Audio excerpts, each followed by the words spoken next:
Hi everyone, welcome back to Nature's BS for week 7 now. It's going Mm. so quickly. Hope everyone's doing well. So you got Pookie and Hannah Patrica in the chat. Hope you both had a lovely week. I've had a very busy week. How have your weeks been, both of you? I'll let Kat go first. Go on, Kat. How's your week Busy, been? very busy. I mean, everything is just full swing now. Everything's out. Newts are out. Oh, cool. Ponds going in. Nash Jacks out. So yeah, it's been very, very busy, but it's in a good way. So yeah, I've been good and I'm enjoying the sun. Like I've just told Nick and Andy, had my dinner outside for the first time this year, which is so nice. So yeah, what about you, Andy? Yeah, busy, busy, busy. Not much time for wildlife, to be fair. Mm. But I did take a nice walk on Saturday. But yeah, just running around a lot, trying to keep the garden on top of it. Like so many weeds coming through. Like I say weeds, so many wildflowers coming through. Uh, that I kind of need to keep on top of because I don't want them in amongst my strawberry plants or anything Uh, else. So so I'm trying to keep on top of all that while growing everything else off in the greenhouse and trying to get that out. yeah, It's full been time job. it is a full time job, and unfortunately, Yeah, I have a full time job on top of my other full time job, which is gardening, on top of my other full time job, which is this, yeah, and my other full time job, which is going looking for birds.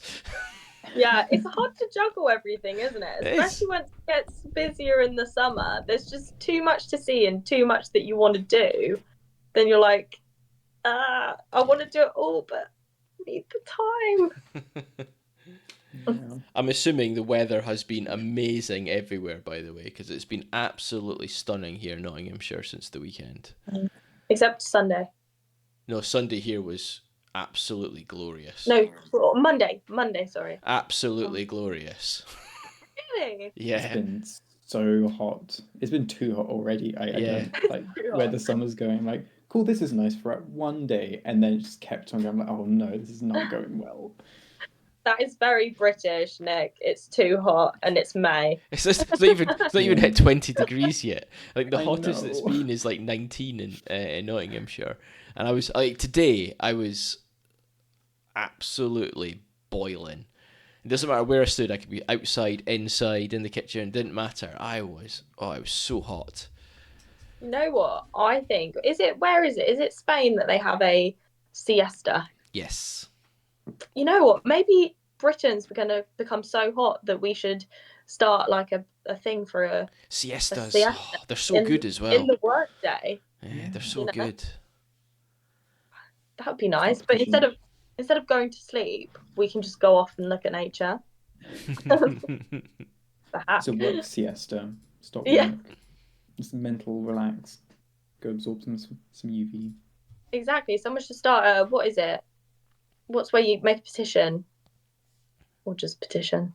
Just a Start a petition. We should petition. we should do it. A petition to have a siesta in the UK over summer. Okay, start it. It National starts. holiday for like an hour per A week. the legal right to lock up your businesses for an hour, so you can go away and have a siesta. I'm in for Yeah, that. and do what you want Um, with your siesta. Not a sleepy. You don't have to have a sleepy siesta. Yeah, change.org. It was change.org. The way you get make the petitions. Ah, right, okay. Someone's Nightbot's telling Hannah off. Sorry, Hannah. yeah, yeah, it is. no petitions allowed here, apparently. No Yeah. links allowed in chat. What about you, Nick? What have you been up to?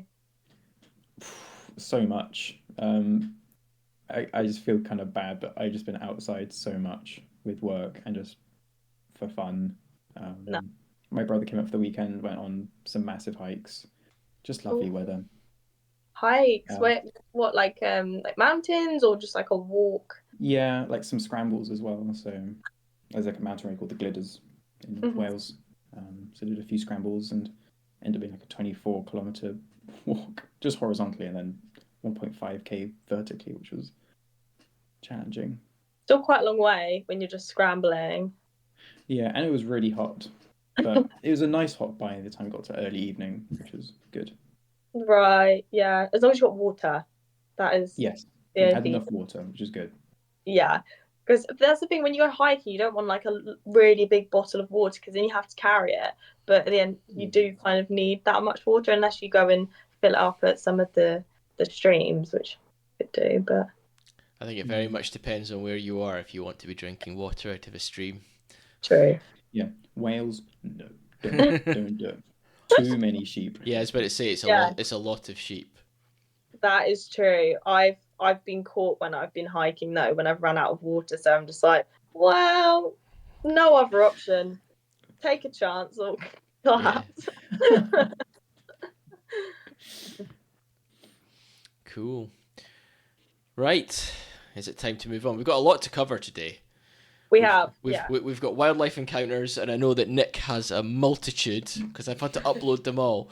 I can tell you now, Nick gave me 24 assets to upload. That's the most I've ever had for one stream from one person.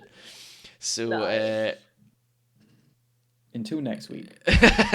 Yeah. Until next week when he comes with 50. It took me a bit. Can we just say it is David Attenborough's 98th birthday, everybody. Happy birthday, Sir David Attenborough. Yeah, happy birthday to the king of nature. Indeed, he is the king. My king. Amazing. Yeah, you're right, Hannah. It is an amazing age. And apparently, when he stops doing nature shows for the BBC, apparently the BBC are looking at having children do it, voiceover. Instead, I'm not sure how I feel about that. I thought they would have bought the rights to his voice, and then used an AI bot to do it. But would I think it there's be been quite a lot of uproar from that. Probably. Yeah, like it wouldn't really be the same if you know he died and it's just an AI It's voice. just a machine, yeah. Or I quite like Stephen Fry's voice. Stephen Fry's voice is very good. Or we could have had Benedict Cumberbatch because he can't say penguin. So. Oh, can he not? No, penguin. Hey, Someone's Jono. definitely gonna get him to do a penguin documentary out of spite or something. The Emperor Penguin. It's just someone else voice-overing the word penguin every time. Penguin. We need another change.org petition for Benedict Cumberbatch to voice over a penguin documentary. Right, let's start all of these. Let's get them rolling now. We're on a roll. Cool. So we've got our wildlife encounters. We've got Dawn Chorus to talk about and how we all got on. And I've been seeing and hearing some fantastic things on our Discord channel. Thank you so much to those who posted. I have downloaded them all and made a little video for us to watch later on, which would be really cool. I've got an 8-minute long video of my Dawn Chorus from my back garden, which I think we're going to do is we're going to put that on at the very end, and that'll be us heading out afterwards, and then we might even raid somebody today. Even raid someone. That'd be quite cool. And then obviously we've got our species focus, and we've also got our news articles. And mine is quite eye-opening. Ooh. There's been a lot of things happening at a certain location I've already talked about in the last couple of streams. Is it in Nottinghamshire? No. I don't know. There's a lot been happening at Loch of the Lows, but more on that later. Okay. Tension. Yeah, I know. Dun, dun, I dun. want to know now. After the break. Yeah. Anyway, shall we head into our wildlife encounters? Please, in chat, tell us about your wildlife encounters. I've been seeing lots of them in our Discord channel. That's an amazing thing. Some amazing things, yeah. Videos. In fact, to be fair, let's put on the Discord ones first. There we go. Yeah. Here we go. Let's put on the Discord ones first. So this one's from Pookie. Oh, look at that. This is a black woodpecker. What an amazing image. Look at the beaks coming out of the tree.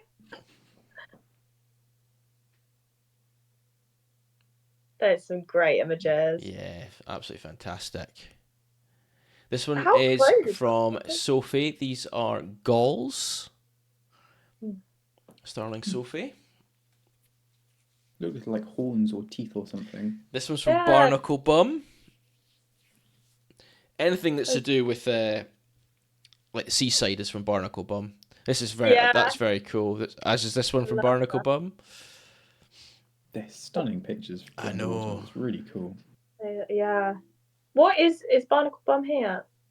I'd like to know what their little insect is, if anyone knows. I think it was on Discord. It was she did name it. Like this one's actually laying eggs. You see, which is just Yeah. crazy. That's insane. Wow. God, underwater stuff always looks so. And this is Frampton like, Marshes at dawn from Oh, Birder look at Chris. how gorgeous is that? I love sunrises. And then they're just better than sunset. a lovely raptor, which I think is a Ah. buzzard. It looks like a buzzard. Gorgeous. The Looks like it's got stare and everything. And then another kingfisher, also from Pookie. Oh, look at that kingfisher Pookie's picture. kingfishers are like a weekly. Oh, they're amazing.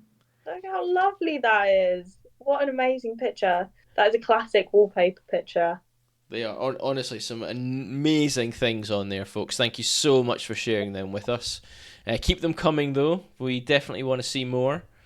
There have been some very cool things. And at some point, I will get through them all, and I'll maybe even make an intro for us out of some fantastic stuff that our reviewers are sharing on Discord, which is very cool. A great community. Yeah. Showing us some amazing things. Yeah, amazing pictures. I can't get over the beaks. Cool. I just thought that was fantastic. When I saw that, I was like, I've got to show that off. Yeah. Oh my Absolutely God. got to show that off. Cool. Anyway, who's going to go first with their wildlife encounters? Is it going to be myself, Nick, or Kat? I'll go first. Okay, let's get through 25. all of these I'll images. be quick. Where do you want to begin? I'll start some nice flowers. I'll go some common stalksbill. So I've been on a few walks over the weekend. I also did a verge survey. Like we managed some verges alongside the road and did a survey to see what flowers are growing there. So I've seen a great selection of flowers over the last week or so. This one's a common stalksbill. Really small, really low to the ground, but just a lovely pink colour. You can get a nice carpet of them around. Then I'll go on to kidney vetch. Some of the names of flowers are very entertaining. It's just Like, crazy. oh yeah, no, I can see that. It's Yeah. like, kidney vetch. How's that make sense? But really cool plants. Some of them are so just unlike your typical kind of like leaves and flower and petals and all that stuff. They're just really creative in terms of plants, which I really love. So that's a kidney vetch. Gorgeous. Hey, oh, looky birdie. Yeah. Yeah, it's So just salad Burnett next. salad. Salad Burnett. So I got to go all the way down. There it Pookie is. said about the woodpeckers. They're black woodpeckers, and they're very rare here. 1,100 breeding pairs in 2022. Oh wow, very lucky to see that. Unless Yeah. you knew where it was, Pookie. I think Pookie's also been saying that he doesn't tell anybody where that nest is. Fair enough. Keep it to I yourself. don't blame you, Pookie. Definitely keep it to yourself. Mm. It's stunning to see those images, though. It'd be fantastic to hear when they've fledged and stuff as well. Keep a watch on it. I'm sure you are anyway. I'd be going back every day, to be honest, if I found a spot like that. Yeah, so would I. 2 weeks out. 2 weeks out to fledging. Ooh, exciting stuff. Oh, we're looking forward to some more pictures then of some little chicks. That'd be great to see. Yeah. When I saw this image, Nick, I was like, is that really a flower? It is. It's very cool. It is cool. I don't know if it's an unofficial name, but I was taught it as also known as a pom-pom flower. Ooh. Because Makes when sense. it's like in full flower, I can see making why. pom-pom. Yeah, I can definitely see Mm. why. Yeah, now it looks like kind of like a bunch of grapes. Yeah, yeah, it's very weird, but I love being able to just look at these plants and just having the small details and how quirky some of them are. It's really weird. It's really Yeah, nice. you don't notice, do you, unless you look down and like you say, they're quite small. So unless you're real looking, you kind of miss them. Mm. Yeah, and some of them are so common, they're just everywhere once you start looking for them. They are just so small that they're often overlooked. I go on to an orchid next. I did my first orchid picture, orchid one. Um, so loads of orchids out, early purples, green veins, just lovely. I think early purple. Yeah, early purple with the dark blotches on the leaves. But then also came across another orchid, which was really interesting because it looked like it must have bent over and then carried on growing. So that's my second orchid picture, orchid 2, which is a very quirky looking one. It, Yeah, it's like something's brushed into it and broken it over as it's growing. yeah, And but it's it just hasn't. gone, Mm. I will not be defied. Yeah, I Tis will, but I'm. a scratch. I shall stand strong. And to finish my flowers, I go for a bluebell woodland, which I came across on Monday, which was my first kind of woodland that had like a proper carpet of bluebells, not just like a few, but a proper carpet. And it was really lovely. Oh Kind of wow. going towards the evening sunlight, glorious, very pretty. Yeah, they're gorgeous, aren't they? Look at that. Real Hmm. spring scene. I'll move on to some fungi. So, it was a month or so ago, I had my exciting tongues of fire fungi, which were like the orange tentacly ones coming out of the juniper. Um, and went back last week to look for the other stage. So that fungus has two stages. First in the juniper with the orange horns, and then a few weeks later, after the spores have been released, it affects the hawthorn. So I went around looking for hawthorn and found on the hawthorn leaves little orange patches, which is where the secondary infection has begun, which is exciting. So if it's closer to the juniper, where the spores originally left, you'd have more on the plant. There's further away, fewer. Um, but it's very cool just to see a fungus that has two stages of infection. It's very weird. Yeah, that is cool. Hmm. Have a And then look whilst out. looking, yeah, they're somewhat aware of this one, but there are actually quite a few of the Gymnosporangium family, which is part of, which infect the juniper family. So I think that's wild juniper, also cultivated juniper, pears. I think apples come under that bracket, if I'm correct. Mm-hmm. So there's lots of them around which have these two stages. They're actually quite common. Um, I think especially in like apples and pears, like orchards and trees, you find them quite a lot.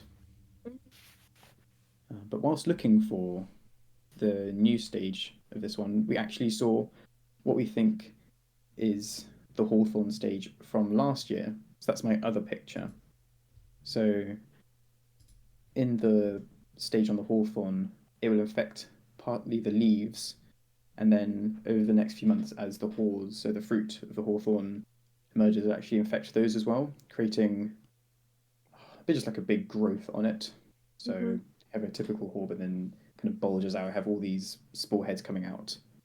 And then it looks like in the end a bit of almost charcoal like, kind of looks like loads of holes, which is where all the spore tubes came out. Ah. But I found quite a lot on the hawthorn, which is it just looks very weird, like it's been burnt or something. Yeah, yeah, it does. It looks out of place. Hmm. Weird.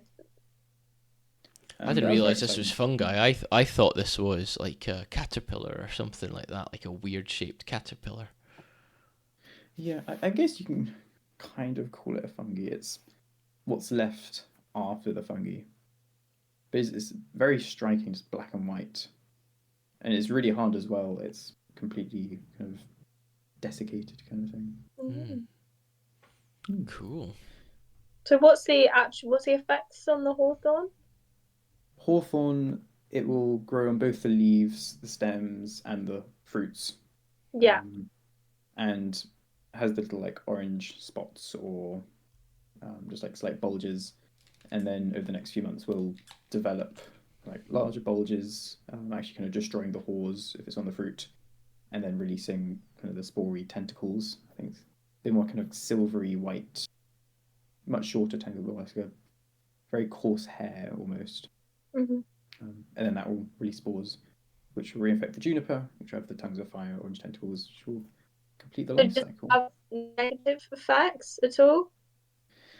On the hawthorn, it can, depending on how much infection occurs on it, but it can cause quite a serious um, decrease in haw production and fruit production. So it Right. won't kill the plant itself, but it would just very much stunt any fruit growth and reproduction in that way. Okay. Yeah. Or what should I do next? I'll do a lizard. Sorry, a great lizard. Um, all this hot weather, perfect for reptiles. Saw this lovely lizard basking on a fallen tree. Nice. I got a So vid- camouflaged. I got a video from my friend today who was walking down past Nottingham Canal, and a grass snake was swimming right up Ow. the middle of the canal. He was like, Good. "I've just seen a snake." It freaks people out, doesn't it, when they Does see it? grass snakes going through water because they're kind of big and like they don't realize how good they are at swimming, and people don't actually think it's grass snakes, they think it's Mm. something else. Yeah. I'd love to see it swimming in water. It just would look so off or wrong. Seeing a Yeah. snake swimming. Yeah, I've never seen a grass snake in the wild, and You know. I think that'd be really cool. I'm kind of hoping I get them when I put a pond in. So it's one of my Yeah. it's one of those things of if I end up with a grass snake, I know I've made it, type thing. So Yeah. Yeah. That's your final tick box that's the of yes, final. a good pond has been made. That is very much the final point, because you've got to get like toads and frogs and newts in, and then hopefully dragonflies and damselflies, and then once you've got all that, the snake will come in, because it feeds on all of that wildlife, Mhm. doesn't it? So Yeah. Maybe have a look in your compost heap. yeah, I'm refusing to turn it at the moment because I'm scared I'm gonna Disturbed. hit something. Although it should be warm enough now that they've all come They're out. really So good. Yeah. Yeah. Or maybe put some tins in your garden if you got like any spare tins. Because you're near. Did you say you're near a river, or am I no, thinking I've got a stream right you're at a the bottom brook? of the garden, Yeah, stream. Yeah. and but that'll dry up over the summer. Mm, So, but right. there is like lots of grassland and stuff behind me as well. So Maybe put a tin down and maybe see. maybe I should. Maybe I Great for should. slow ones, if not. Nice. Cool. Anyway, lizard, nice lizard basking in the sun. Lizard. Lovely lizard. Do some invertebrates next. 24 spot ladybird. This is very Nice. exciting. What a spot. I Sorry. know. No pun intended. I just realised what I said. um, when I first saw these, I thought they were really rare because when I was back on Rathlin, Rathlin was one of two locations in the whole of Ireland that had 24 spots. So I thought, oh my gosh, these must be really rare in the whole of the UK. But they're actually pretty common throughout the entirety of the UK. But they're really small. Must be only 4 millimeters long. They're teeny tiny. But they're loads of spots. But very cute. Hey, Barnacle Bum. Did you take this on your camera or your phone? Just my phone. Phone. Yes, decent. Good picture. I've got a good practice with taking pictures of moths and bugs and things, but it's a good camera. I'm very happy with it. Yeah, it's good.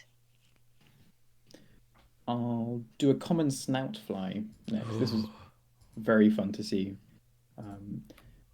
They're really like vibrantly brick red almost, and I first noticed it when it's flying around. So under its wings, it's kind of blocking the color a bit when it's with its wings rested back.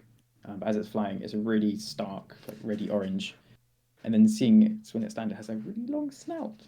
Really that snout is impressive. That's really I'm cool. a sucker for snouts. They're very cute.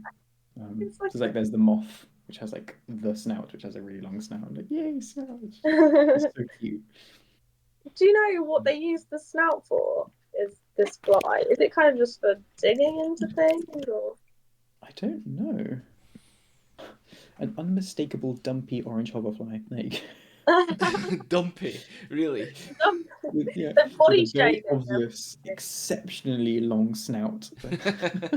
You were saying I'm going to turn my light on because I forgot to turn my light on. It's all right. Barnacle Blunt says for booping. There you go. That's the real purpose for booping. What a difference that Booping makes. friends. Daytime. Okay. Apparently, My it friends allows the flight Hi, Ronnie. Oh. an extra view of the stream.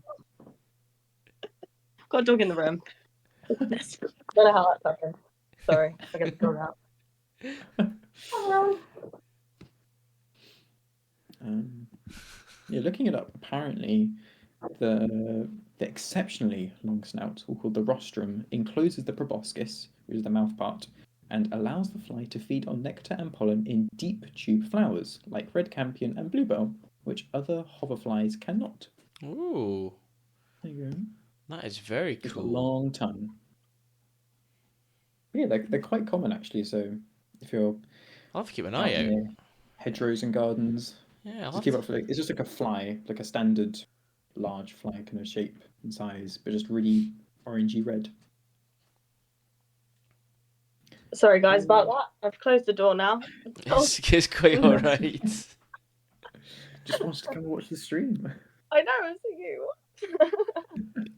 thinking, Do a green shield bug next. I've been seeing lots of these.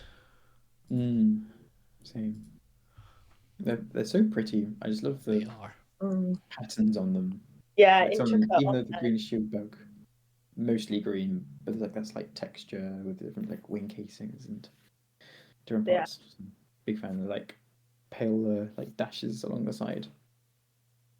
It's very nice. Yeah, they're really cool. It looks like a bull's head on the back, and it's like, do you get what I mean? Oh yeah, I see it. Yeah, as soon as you said that, I see it.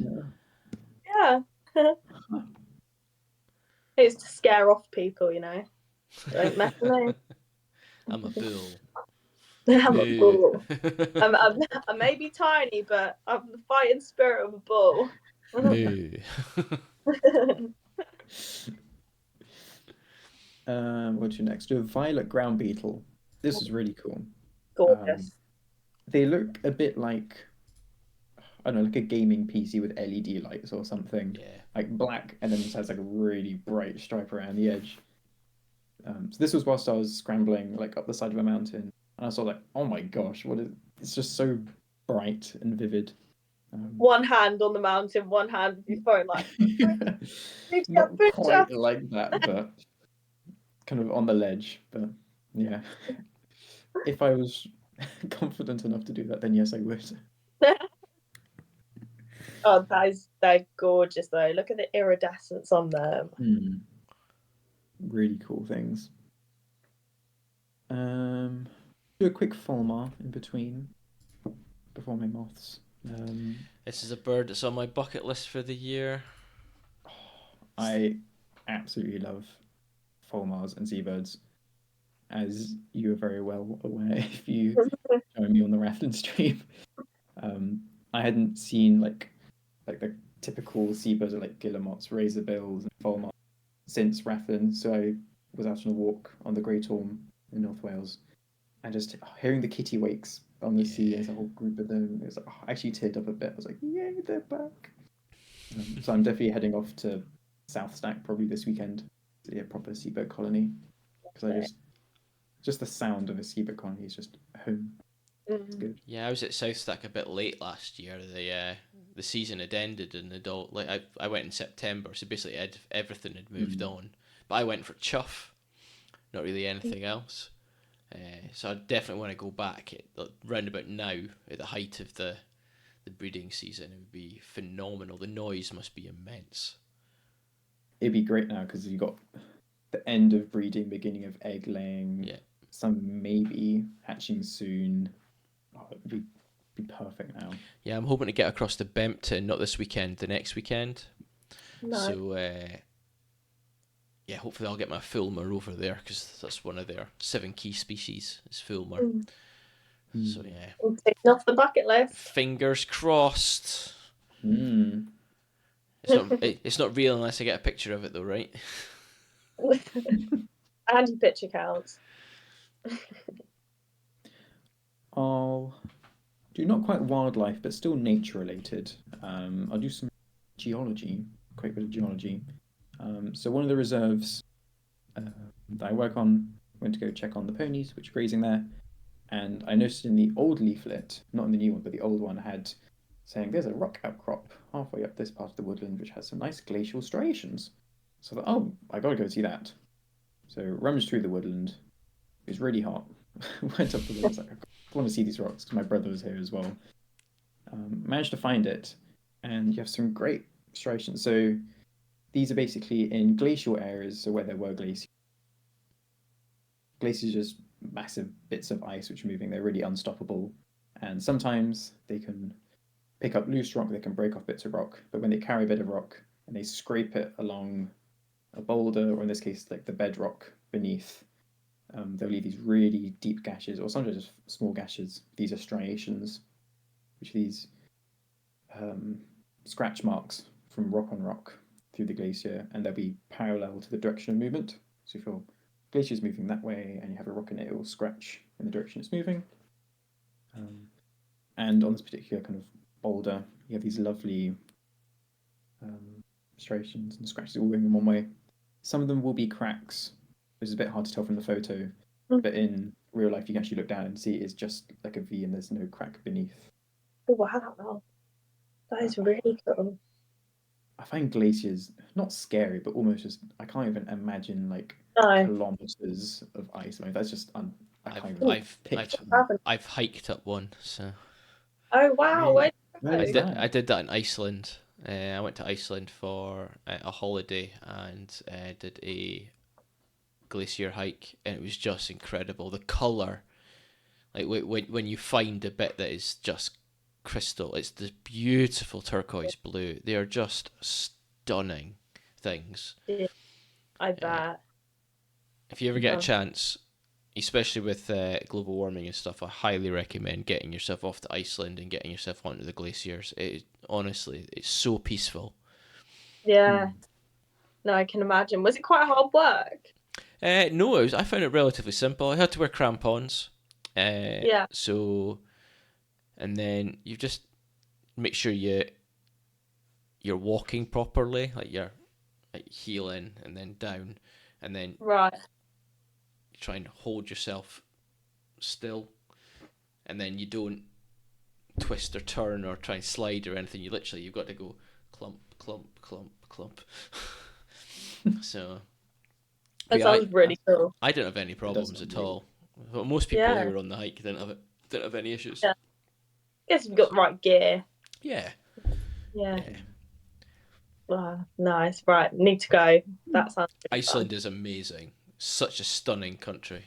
fun. Yeah, I'd quite like to go to Iceland. And it'd be cool to go at the moment because of the eruptions that are happening quite regularly there at the moment as well. So they've literally you should be able to see it as long as the weather's fine. You should be able to see the volcano from the air as you're flying in and landing, because it's really close to the airport apparently. So. So I don't know if I want to be near an active volcano too much, but I was at top of Mount Pompeii, which is still active. I saw smoke coming out of it. So Oh, wow. yeah, I don't know about that. I'm not a fast runner. hey, if it's going to go, Yeah, just gonna go. You're That's not gonna the know. You're not gonna spirit. know anything about it. True. 1 minute you're going to be top of Pompeii, the next minute you're going to be shaking somebody's hand as you're walking through the gate, saying, "Thank you very much for letting me enter." It's Thanks. like, where did the volcano go? Yeah, this is a weird holiday. What's? Or permanently. Am I having a dream right now? Have I fallen over? Yeah. Yeah. Really cool. I Barnacle Bum's comment. I read that wrong. I see a Should I welly. see You misplaced the letter E, didn't you? Yeah. That is my welly. Welly. My welly was being Wellington used. boots. Wellington boots. Let's. It's my Wellington boot. It's just there for scale. So I usually use like my foot or something that's relatively similar in size, whichever way you see it. Like say my hand if it's a smaller thing. But yes, It's a cool my rock. Wellington boot. The Wellington boot. It's cool. But you can actually see striations quite well, depending on where you live, of course. But if you're in the right latitude and things, then you can actually see them quite commonly, and they're very cool. Just to think, you can touch and think. There's a glacier scratching through that. Georgie's very cool. It is very. Imagine if the avatar just popped out of there. You know he does that with when he's in a glacier. He just popped out the rock. That'd be Global cool. warming, there couldn't be a new avatar. There's no glacier, just a soggy puddle. Like, no. Ooh, what are we gonna do? It's an avatar. I'll do some moths. Seen some great moths. My first silver Y of the year was lovely in a hedge. I just love how distinct they are, even when they're flapping and going crazy. You can still see that little pale dash. Silver Y, which I love. A new one for me was a nettle tap moth, which are very common. Food plant is nettles, and you can sometimes get really large groups of them. I only saw a few individuals, but I love how it's like two separate wings. They don't connect. I thought it was like almost a dust fly or something at first. Yeah. They're really small, maybe a centimetre or so long, but very pretty. Yeah, they're lovely. Barnacle Bum says silver Ys are a nightmare to photograph. Nice work. Yeah, they're very fluffy to be fair. They are. Except when they're in a trap, then they're just like. Yeah. I've found the moon. I'm happy. Moonbathing. Yeah, this is perfect. Green carpet was another one I saw, which was really nice. A really nice, fresh individual, so it has that lovely green colour still. Looks like it's on a windowsill. It's in a moth trap. It's right in the corner of a moth trap. Excitingly, this was done whilst we were checking to see if nightjars had returned, or we do our nightjar walk. Nice. And they have returned, but I only heard one in the valley opposite, not on the reserve itself. And I bet you recognise it straight away now, didn't you? You went, "That's a cool noise." Yeah. It is a really cool noise. I do my first nightjar survey on the 28th. Cool. So please take lots of videos, guys. I'm very jealous. I will very much be taking videos. I won't be taking my camera with me because there's the camera won't pick anything up. But your mobile phone is much better than an actual camera doing that, unless you want to do a flash, which will then blind the poor little bird. But yeah, I feel like seeing all those photos, like, oh, that's a cool photo, but I do not see how that can pretty drastically startle, dazzle, confuse them, because they're adjusted for really dark skies, and you have a really bright light and it's instant. I feel a bit ethically feels a bit dodgy on that one. Yeah. Like is there like a thing you can put on your camera to make it, like, I don't know, night mode, or is there not? I don't think so. Not to that extent, probably. No. No, I guess you have like night vision just to see like a brighter object, but probably nothing to see huge amounts of detail yet. Like they are active during the day as well, so not like normal daylight and stuff, because like the female will be sat on the nest and the male will be somewhere, and like they snooze quite a lot, but if they get startled, they'll bolt which then means their eyes are open in daylight. So it certainly does happen. But yeah, I get what you mean though. Is it ethical with the pictures kind of thing if it's not needed? Yeah. So I put the moth trap out just for fear because like it's such a good night for moths recently. It's have nights with temperatures minimum of like 10 or 11. It's like, oh, it's perfect. So I just couldn't resist. I brought the moth trap and I got a green carpet. It was really nice. And really excitingly, on the drive back, I saw a live badger, like not squished on the road, a live badger wandering. Really That's exciting. better. Yeah. And also a hunting barn owl, which was really cool. Oh, cool. Just seeing it go. I don't know which one I'm more jealous of. I've never seen a badger in the wild, ever. Live one, at least, anyway. Yeah, it feels way more special to see a live one, which is really sad because you have so many dead ones. It's like, it's nice to see a live one. The barn owl was just amazing. I have had them in my garden as well, badgers. So yeah, I've got video of them in the bottom of my garden. I was gonna say, did you have your trail camera out? I haven't had that out yet. It's to be fair, the camera's down there. It's just not turned on, and there's no SD card in it. So turn it on. The badger's been posing in front, like, it's like, hello, I'm here, haha. Oh, and now he's turned it on. No. The mouse has been watching you. Yeah, I've gone off it now. No. My last moth for my series of moths on shop for this weekly dose, I have not the most exciting one, but still it's a moth. It can't be not exciting. Is a brown house moth on a construction consultancy. Oh no, that's actually really good. It's a moth on a construction. That kind of fits. Yeah, it kind of does. Like, I want a house to live in, please. Yes, I would like some clothes, please. Extra clothes in my house. That's most of it. I'll finish with something I found on our Celtic Rainforest Reserve, which I thought was just really cool. It's an upturned tree which has formed a pond. And I think these are some of the coolest habitats because you have a tree upturned, this little pond. And it's really beautiful, just the structure of the roots. It's really, I was just standing there for a minute going, it's really cool. I thought, what a lovely habitat. It'd be great for damselflies, dragonflies, or maybe even frogs.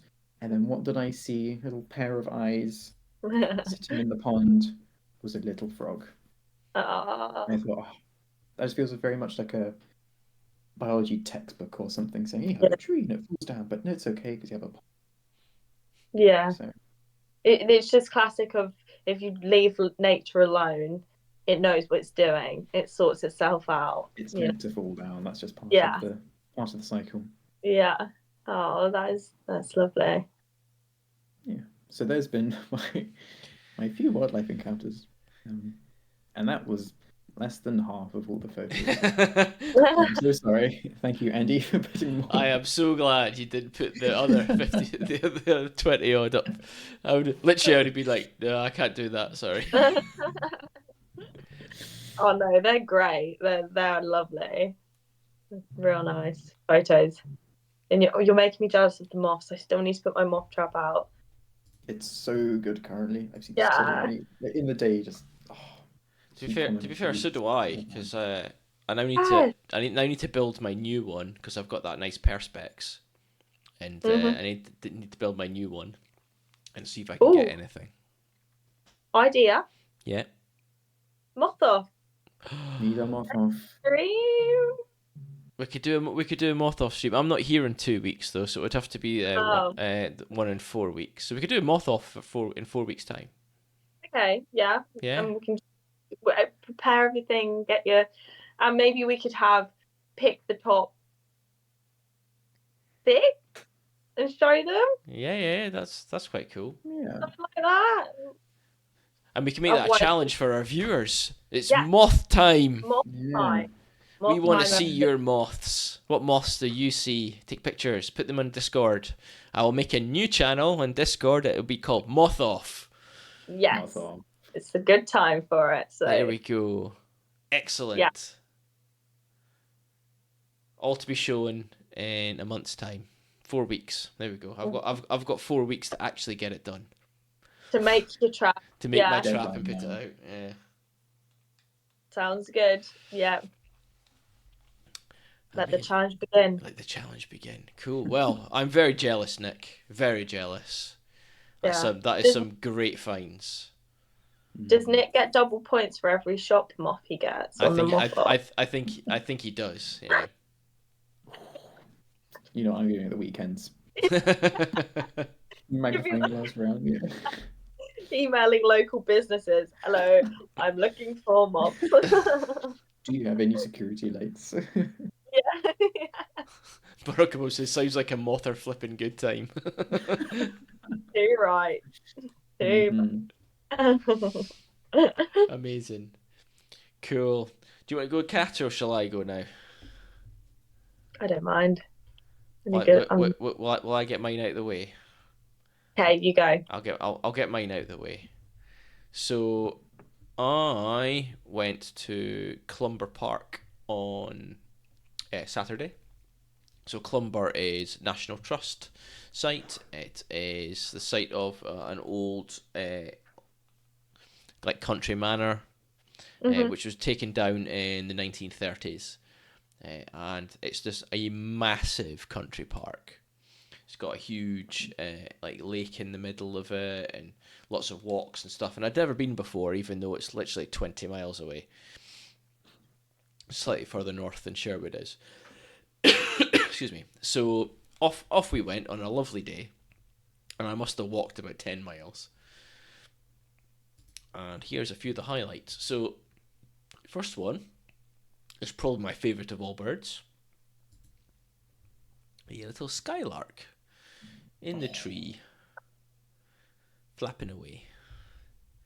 Nice. I love that picture. Like, you see the detail in the wings. It's a nice silhouette. Nicely framed all leaves. Really nice.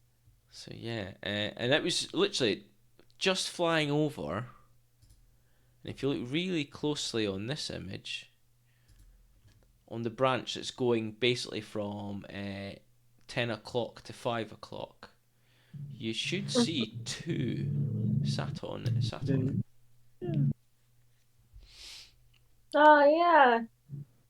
I'll see if I can zoom in a little bit for people to see. It's not an Andy Peck.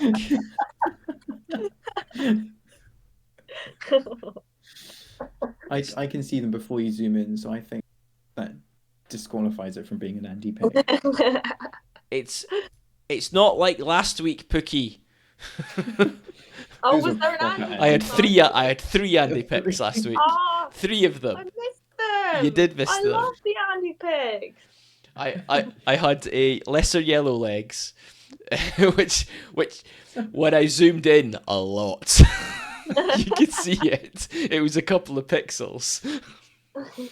Nice. And then I had what was it, bar-tailed godwit or maybe black-tailed godwit? I can't remember which it was. And then I think there was one I couldn't recognise. And unfortunately, Bird Chris wasn't in the chat at the time. But yeah, but there you go. If Blackwit, thank you, Bird Chris. Yeah.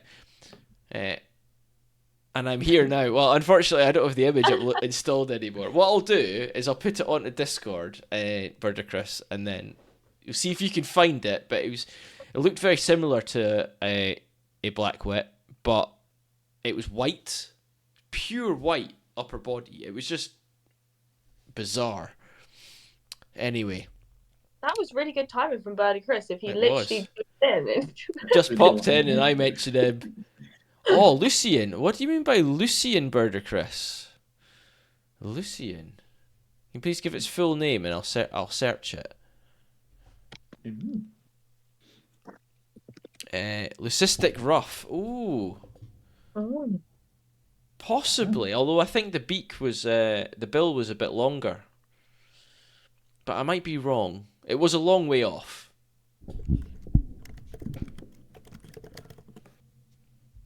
Lucy in the Sky with Diamonds. Cool. Yeah, so if you look closely, you can see two skylarks there in the tree at the bottom right of the image. So yeah, that was nice. Yeah. I heard lots singing as well, which was great. Aye. We have a ruff that is completely white on the head and neck all year round with normal colour on the rest of its body. Yes, it's okay, so it's probably that then. Wow. That was cool. And it was right Oh, next to good the spot. lesser yellow leg, so it was in the same area that day. So there we go. Okay, moving on. My favourite garden bird, the blackbird. Ah, love it. I always Yeah. love seeing blackbirds. Mm, I like they're gorgeous. I like watching them. Mm. I just think they're great. Yeah, There we go. they So, look beautiful and sound beautiful. yes. And then a bird I don't see very often, even though it used to be one of the most common garden birds in the United Kingdom. A lovely greenfinch. Sat at the top of a tree. Aw. Lovely. Yeah, I hardly ever seen greenfinches. And Yeah, I don't see then much either. another one of my favourite birds. My favourite raptor. Everybody knows what it is. It's a kestrel. Yeah. This is a male Aw. kestrel. Oh, look at that. That's a good pick. It's great with the tail. Proper Yeah. fan. Brilliant. Yeah, it's Where just was this? This was at the same National Trust. yeah, it's all at Clumber Park. All these images, Wow. and then I really got the sense that spring was in the air. We've already oh look, a birdie's already said that he's seen a mallard female with all of her chicks, and he's posted a fantastic picture in Discord showing that. But I had a really good experience. Woodlark, they are reasonably well known at Clumber. Are they? Oh, Mm. I'm pretty sure it was a sky. It could have been a woodlark though. Possibly could have been a woodlark. But this first image, that first image there was of a moorhen chick. Here we have Canada geese with their goslings. Lovely. There is a coot and a coot chick. Oh. But the chick's nearly as big as the coop. Yeah, it's mad, isn't it? There is some grey-lag geese with their little goslings. Loads of them in the background. They're fluffy, aren't they? They're so fluffy. In amongst all the daisies. Ah. And back to the moorhen with the moorhen chick.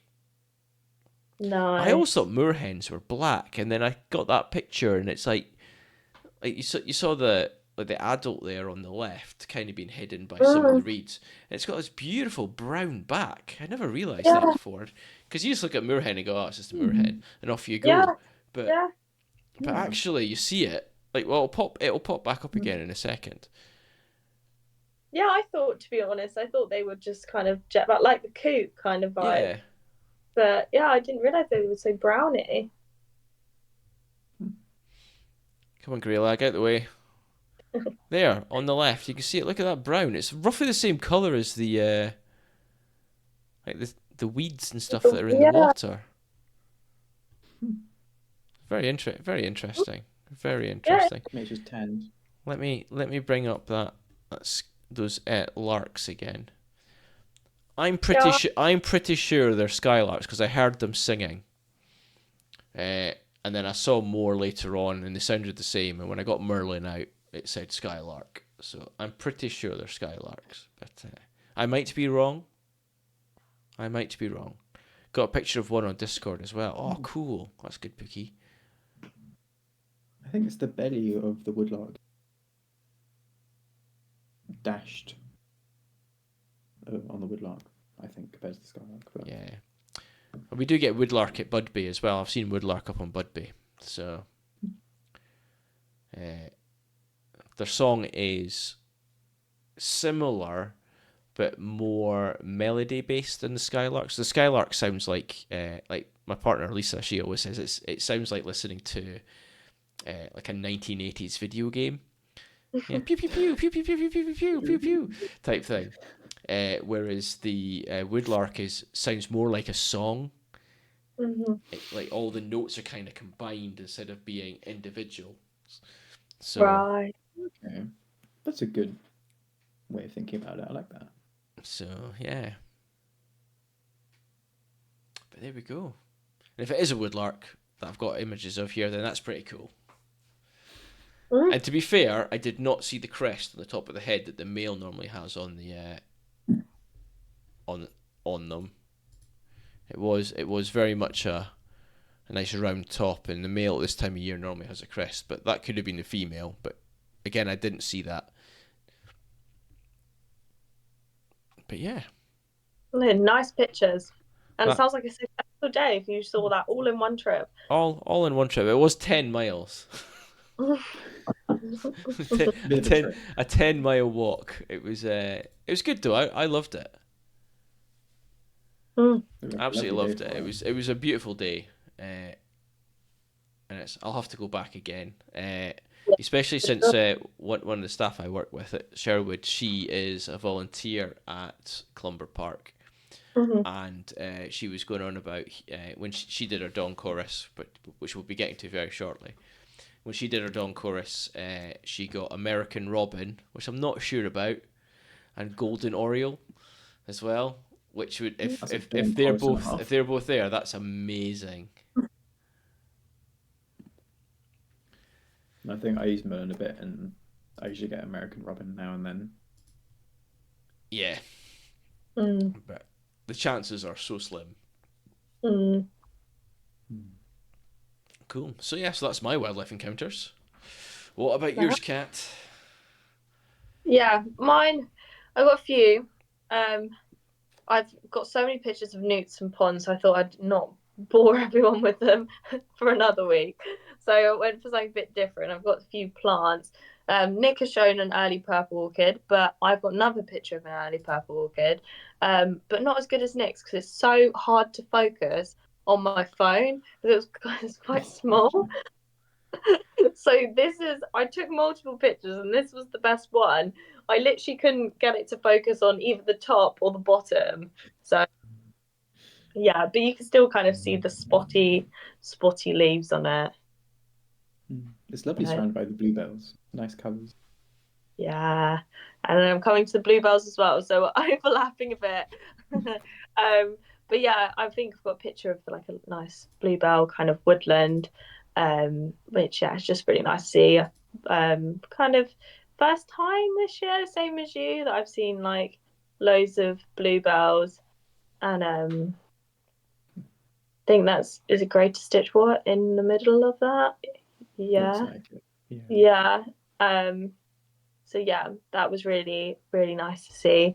But I saw something cool, kind of when I was walking in amongst these bluebells, which is a white bluebell. So I was thinking, is this kind of like a garden escapee or something like that? So then I done some Googling and it just says they're incredibly rare. So when they occur, the flower's blue pigment is missing, making them albino bluebells. It's believed that native white bluebell occurs only once in every 10,000 flowers. So this is rare. But they said online that white and pink versions of Spanish bluebells are common though and can produce hybrids with our native bluebells in the wild. So that could be another reason. But these look very English to me. These aren't screaming Spanish bluebells at all. So I'm thinking hopefully it's a rare one. Yeah, the leaves are nice and thin. The Yeah. stalk is nice and thin. They're bending over Droopy. properly, and they're all heading off in the same direction. It's very much a British bluebell. It just Good happens to be curling as well of the petals. curling really well too. Yeah, Yeah. yeah, exactly. But then I was thinking, has it hybridized or anything? But I don't know. I don't think so. I think this is just quite a rare one. But I mean, I don't know. I find it hard to know if our bluebells have hybridized with Spanish bluebells, because I was actually talking to a, a forestry kind of guy. He owns a forest, so he's really in tune with all of this. And he says that basically his bluebells have been growing taller. So, like, obviously, kind of British bluebells, when you look at them in like a wildflower book and stuff, it says that they're really quite short. But he's experiencing now with kind of longer seasons for them to grow, they're actually growing a lot taller. So that's what he thinks is kind of happening. They're getting a longer growing season because of climate change. So they're getting bigger. Because he doesn't think he's got any Spanish in there. So You see what Barnacle Bomb's just written? I once found a bluebell 84 centimeters tall, twice as many flowers. Yes, and then they have more flowers as well. So I don't know if it's just they've got more time to kind of be taller and produce more flowers. But we might be seeing a lot bigger bluebells from now on. I mean, from the books, they've already got bigger. So yeah. I won't be complaining because I love bluebells. We did I did a focus on bluebells a couple of weeks ago, and I was quite excited because I had lots of bluebells in my garden, and I thought they were all British, and I've gone out and had a look at them again, and they're not. They're Spanish. So as soon as they've finished flowering, just so that the insects get the pollen and all that kind of stuff, I'll be digging them all out, and there's lots of them. So Happy compost pile. it's such a shame, but That's a shame. Yeah. I don't want to. I've planted some British ones at the bottom of the garden as well, and I just don't want them to hybridize, which they will because bees will be moving in amongst them all. So and I'm going to really struggle because quite a lot of there's a really nice patch at the base of my cherry tree, and it's like, how on earth am I going to get them out from underneath that? It's going to be really difficult. Yeah. What are they like once they're pulled out? Are they kind of hardy Spanish ones? Will they kind of So like stay at all? So if I dug them out, I could because they're all bulbs. So if I dig them out, I could pot them up, and then I could actually have, like, in the front garden, I could have, I don't know, nice big pots with bluebells that come through every single year, and then move them away. But again, the issue you have is bees travel such far distances, insects travel such far distances to get pollen and whatnot, that they're just going to be, it's just going to be dangerous to do that.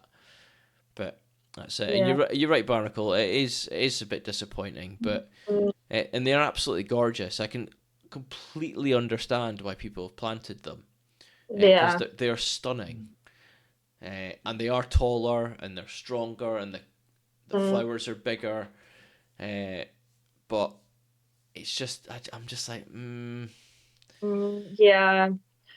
Well, hopefully our native bluebells will fight back. I'll just have to go out and buy lots and lots and lots of native bluebells and plant them all. That's what I'll have to do if I want bluebells. Yeah, it's just if it gets to the point where we'll all have hybrid bluebells one day. It might that might happen. That might Which happen. is a shame, but can't do anything. I guess it's But that's lovely though, nice little white one. That's very cool. I'm liking the I'm liking the campion in the bottom right of the image as well. The pink flower. There's loads of that about at the moment. Absolutely stunning. Yeah, no, it was lovely. It was a lovely little walk. Yeah, so very spring picture. My third one is a beetle, which I believe, and someone please correct me if I'm wrong, because I've been trying to ID this beetle, is a blue mint beetle, and it's tiny and was again really really hard. You might have to zoom in on this. Probably should have cropped it. I had it on my hands trying to take a photo of it, and then I saw another one in the water, so I was like, right, I'll try and take a picture of it in the water. But it's really iridescent, kind of like a bluey greeny sheen, quite small.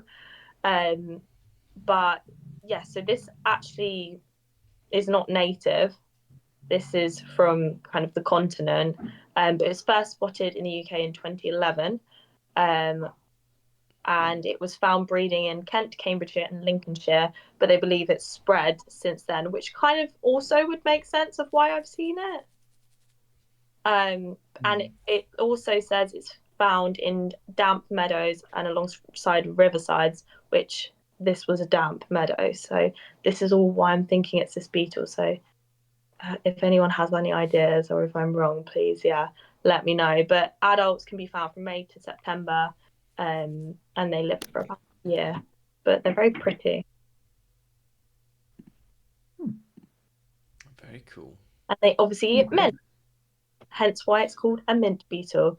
So I think they can be a bit of a parasite for mint. So you've got them in your garden. I think they take over your mint tree, but it's all right. Mint grows like wildfire yeah, anywhere you put it. it does. So. Yeah, that's what I'm thinking. But then I guess you've got the whole box. I don't know if it's like the box moth kind of vibe, where it just desiccates box hedges, which I don't really mind. I'm kind of happy for it to do that, but I don't know if it's like this with mint. You have a choice. You have a choice. Just don't put box hedging in. Put you. That's in what I mean. Put you in instead if you want to have that shape. Yeah. You can do exactly the same thing. This is what I always say. My mum's got box hedges at her house, and every year they get completely battered by box tree moths. And then she's like, "Oh, for God's sake!" And I'm just like, "You could do something else. Then the problem would be gone." Yeah. And she's like, "Oh, that was me, my box hedges." But yeah, I don't really care. I think go for it. I think I prefer the moths over the hedge. Oh, the moths are so pretty. Yeah, they're gorgeous. Box moths are cool. Yeah. Yeah. And I don't have any box hedging in my garden, so go for it. I had a box moth in my garden last year on the garage window, and which I showed on stream, and I was like, "Ooh, it's quite dangerous. I wonder if there's any box hedging around." And there'll be some somewhere. Yeah. Because loads of people have box hedging, don't they? So I feel like we're siding with a gang. I don't know why. Down with the hedges. Down with the box hedges. More box tree moths. But yeah, that's all of mine. It's all of mine this week. Cool. Wow. And my other one I'll leave for my species focus. Awesome. There we go. Right. So much wildlife. So much wildlife. Shall we move on to Dawn Chorus? Oh yeah. Cool. Well, before we get onto ours, I think we should show off our viewers who have very kindly shared their experiences of Dawn Chorus with us on Discord. I've put together a video that covers everybody's. The second one, please watch your ears at the very start. It could be quite loud. I've had to boost the volume of it of almost everybody's, including mine, just so we can hear the birds, because unfortunately mobile phones aren't very good at picking up bird song for some reason. But yeah, watch yourself on the second one, because your ears might get a bit of a pop as something very cool happens. But right after that, you've got to listen very, very closely, and you will hear something very special on that same one. And then everybody else's is also very cool. So we're going to show this off now, and let's see how this goes. Oh, Barnacle Moon goes intriguing. What's wrong with box, provided it is boxes? I have no idea what that is. Okay, here we go. Maybe it's a native one. Yeah. Start off with Burger Chris.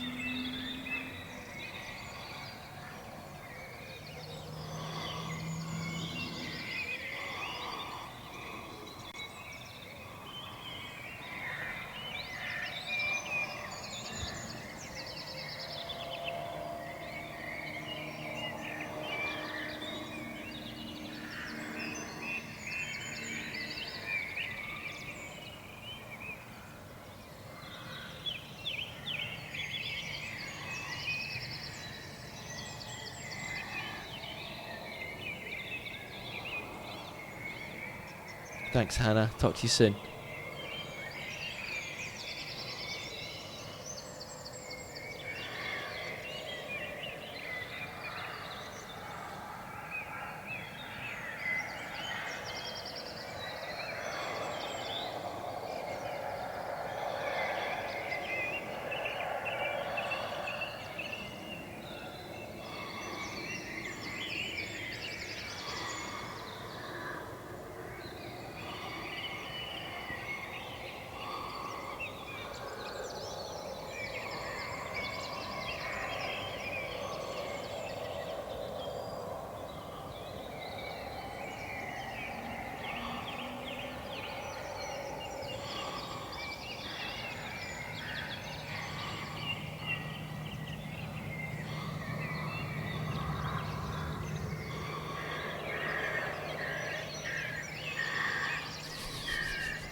There we go. I'm so relaxed. Yeah, it's relaxing. Why is that repeating itself? I think it was my Oh, right, thing. okay. I thought it was Yeah. me. But no, Sorry, that's I you. have to mute myself because I listen to it through my screen. That was amazing, folks. Thank you so much for that. Yeah. Absolutely loved watching and listening to them. It's as Kat said, it's just magical. It's really Yeah. lovely. And it's nice to see where people are also listening to Dawn Chorus, like the different areas and hearing different things. What was that came out Did on the Barnacle? cuckoo hit the window, fly off, and then start singing or something Yeah, like I that? think I'm gonna guess it was a blackbird, but Barnacle Bum should hopefully be able to tell us what that first bird was that hit. Sounds like it hit the microphone and then flew. Like a pigeon or something. Yeah. Or was it not a pigeon? It sounded very painful, whoever it was. But did you hear the cuckoo just after that? Mm. Oh, it was a It was a starling. star- Oh, cool. Wait, so what did it hit the window as I she saw was? something fly off. Yeah, I saw something go. I think it was on top of the. It leapt off the porch and flew off. Oh, right, okay, that's cool. Anybody remember when the radio stations Virgin Atlantic 252 was testing the frequency? They played birdsong as a way to avoid royalties, and they found they got a decent-sized audience. That is Oh, okay. interesting. I If there was remember a Atlantic radio station 252. that would be great. I just thought I'd listen to his bird song. Yeah, Yeah, it would be so it would be relaxing. so. You're right. It would be. Yeah. But then are you just like, you may as well just go outside? Yeah, I think if you're driving, it's noisy or something like True. that. But then But if you're at what home, what I then also loved was Burger Chris's one from what looked like it was your front door, Burger Chris, and it looks like it's a new build estate as well. When you see the video, and it's like all the bird song I heard around. It's Oh, yeah. phenomenal. You know what I mean? Yeah. It's so nice. Oh, for sure. a Yeah. great accessing of the sunrise as well. Great Yeah, colours. like the beautiful red that was coming through. Yeah, you're on a new Yeah. build. Cool. Yeah, gorgeous. Yeah, it just shows you though that they're everywhere and Yeah, they're loud. that's brilliant. So I'm going to play the next one now, which is going to be one of yours. I'm not going to tell you which one I'm going to play. I'm just gonna play one. How spontaneous. It's so spontaneous, so spontaneous. I'm gonna go with this one, I think. Okay, here's the next one, folks. It's not too long. Here we go.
There we go. So that was There goes just cats. That was mine. It was. So that was it. Oh, sorry. That was mine. Mute that. Need to learn that. So Yeah, I went to Monk's Wood in kind of like in the Fens kind of area. But I got up early. I arrived at probably like 5:20, so that was about 5:30. Hence why it's a bit lighter. Still counts. it does still count, yeah.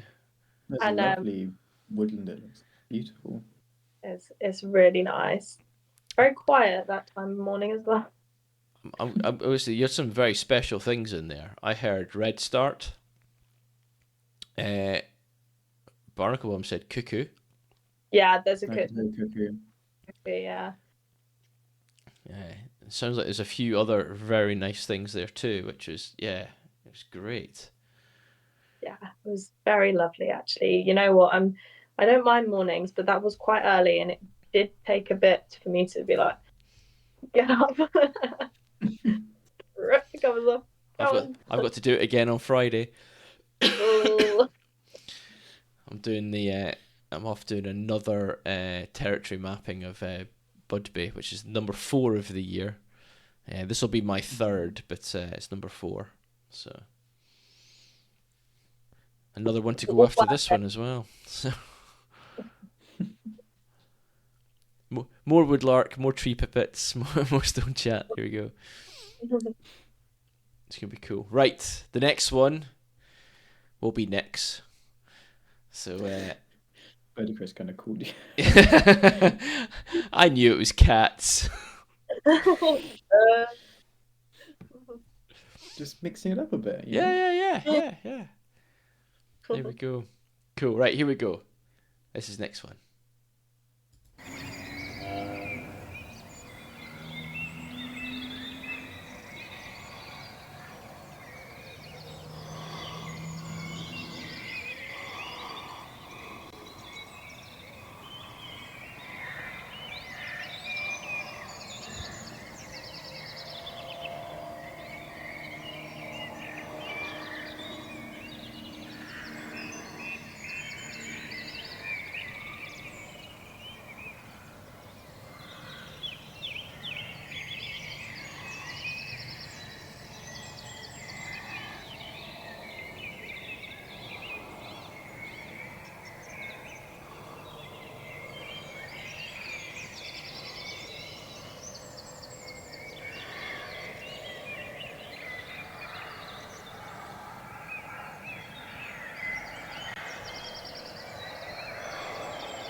And I think that's it. I think it's repeated twice now, so Yeah, just a short one. yeah. I'd done so many late nights and early mornings. I thought, oh, I can't go anywhere. But even just outside my back, like it's just concrete behind my house, and I've never seen anything apart from like jackdaw, herring gull, occasional pied wags and things like that. But you could hear so much. Yes, there's like some woods and things over there, but I've never heard them apart from at dawn. Yeah. Yeah, Oh, they're just so loud. It's a lovely song. yeah, it's lovely. Yeah, it just shows you can do it anywhere. Yeah, Just you hear 30 so much. seconds in the middle. Well, very small city, but like very urban area. You can still hear. Yeah, loads. I can't remember who I was talking to, but they told me they literally just opened their bedroom window. Like they woke up in the morning and opened the bedroom window and just sat and just listened, and said it was amazing. And then we did so like Bird of Chris did. So the image you saw earlier on from Bird of Chris of Frampton Marshes. I'm going to assume, Bird of Chris, that was on Dawn Chorus Day on Sunday as you were leading people out for your walk, your guided walk. And we did something very similar at Sherwood. And one of the staff there, Rob, who's communications manager, when I saw him later that day, was like, I've seen my first red start. And he was so excited because he saw a red start. And I was like, oh, that's amazing. He He goes, "I was just sat at the top of a tree singing away. It was glorious." So yeah, so I think it's things like that like you just don't realise what's around you until you Yeah, do something like that. 100%. Hmm.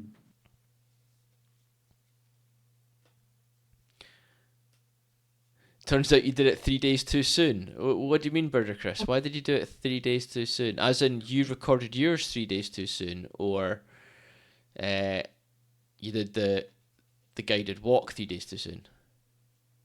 What? A thrush nightingale? My gosh. Honestly, Frampton gets crazy good stuff. Used to be. Got the brownies and the birds. I said it last week, wasn't it? I was like, I saw this, I saw this, I saw this, I saw this. Yeah. Amazing. Cool. I'll tell you what I'll do. I'll give you a little sneak peek of mine. Mhm. Mine is 8 minutes long. I'm not going to listen to the whole thing. But the reason mine's so long is because I wanted to give you an idea of the I've got 40 minutes of footage, Barnacle Bob, in total. Yes, outro video, Birder Chris, you're right. I wanted to give you an idea of the light change over the period of time. And basically what I did was I set up my GoPro, which is somewhere. Oh, it's down here. There it is. Took my GoPro out, and I set that up at the top of the garden, looking over my little wildflower meadow bit, so you get an idea to see that. And then after 20 minutes, I took it down to the bottom of the garden, so it's closer to the woodland, and then you get to hear what goes on down there too. So let's just do like a minute or something like that of what happened at mine. So here we go.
There you go. That's all you're getting.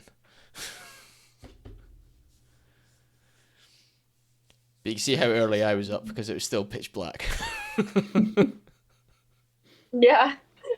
Fair play. You win the early award. I don't know. I'm gonna say Birder Chris was right there as well. So, but yeah, no, Yeah, it was. good job, everyone. Yeah, well chuffed with that. I think it's amazing work, everybody. Thank you so much for sharing them with us. I have absolutely loved listening to it all. I need like a podcast or something which is just continual bird song at the dawn chorus. Yeah. I just need that playing in the background all the time. I go. Nothing stopping Yeah. us doing it. We could do that. Yeah. Put it on Just do Spotify. Put Yeah. it BS bird sound. Yeah, Nature's BS bird song. There you go. Nature's bird song. There you go. That's what BS Yeah. sounds like. Oh, that's what we should have had. Yeah. The title Rewind, for rewind. BS stands for bird song. Oh, we missed one. Next year. Damn it. There's so much that can go with BS. Yeah. Like, who would have thought? next year. Next year. That's cool. No, brilliant. Thank you so much, everybody. Again, it's been a real pleasure. Real pleasure putting all that together and everything as well. It's just been great. That was my Monday night after work. I just came home and I just sat down and I listened to Birdsong and I put it all together and it relaxed me after a very, very busy day. So Yeah. thank you, Barnacle Bum. You're very welcome. Yeah, thank you for putting it all together. Cool. It was great. Shall we move on to our species focus, and then we can get onto our news, and then I can put my entire video on. Fall asleep. And then we can fall asleep listening to Birdsong. There we go. Cool. Right. We'll start off with Nick. Go on, Nick. What is your... I'll go first. So my species focus, mentioned it a bit of time, was the Greater Stitchwort. So a lovely flower. Seen loads of it around. I never know. Here and there. Large white flower. So Greater Stitchwort, height up centimetres. Greater Stitchwort grows and along roadside verdant banks. It has many other common names, including wedding cakes, Star of Bethlehem, Daddy's shirt buttons, and Snapdragon, with the latter because its stems are brittle and easily break. Its pretty star-shaped white flower blooms from April to June. As the seed capsules ripen, they can be heard popping in late spring. Greater Stitchwort has 5 white petals, deeply notched and almost divided into 2. Its green leaves are grass-like in appearance and its brittle stems are square. Greater Stitchwort has large flowers, about 2 to 3 centimetres across, and has larger flowers than its relative Lesser Stitchwort, which only has about half to 1 centimetre across. Greater Stitchwort is visited by bees, butterflies, and hoverflies looking for spring nectar and is the fount of marsh bug, plain clary, and yellow underwing moths. And in Welsh, the Greater Stitchwort is bottom crys, meaning shirt button, which I'll put in the chat. Ooh, bottom crease. Oh, I like that shirt button. So bottom. That's a cool name, actually, because it does look. When you think about it, it could look like a shirt button, didn't it? Yeah, it does. They remind me of like mouse ear.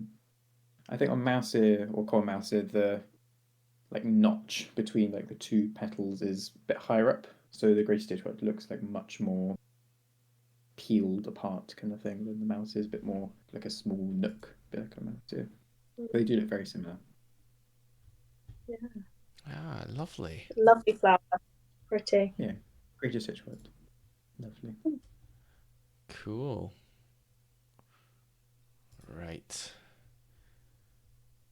Is it my turn? Your turn, yeah. My turn, okay. I am doing this week the wonderful dandelion. Oh. Because dandelions are just awesome. Mm-hmm. So the cheery yellow flowers and clock seed heads of dandelions are a familiar sight throughout the UK, although not always welcome in formal, manicured lawns. Dandelions are a great way to attract wildlife and increase biodiversity in your garden. So a few quick facts. So dandelion's botanical name is Taraxacum. Taraxacum is derived from the Arabic word Taraxagog, for a bitter herb. It may also be related to the Greek word tarasso, meaning to disturb. It has many English names, including blowball, lion's tooth, cankerwort, milk witch, yellow gowan, Irish daisy, monk's head, priest's crown, puffball, face clock, pea-a-bed, and wet-a-bed. So many names! Wet-a-bed. Pea-a-bed or wet-a-bed, yeah.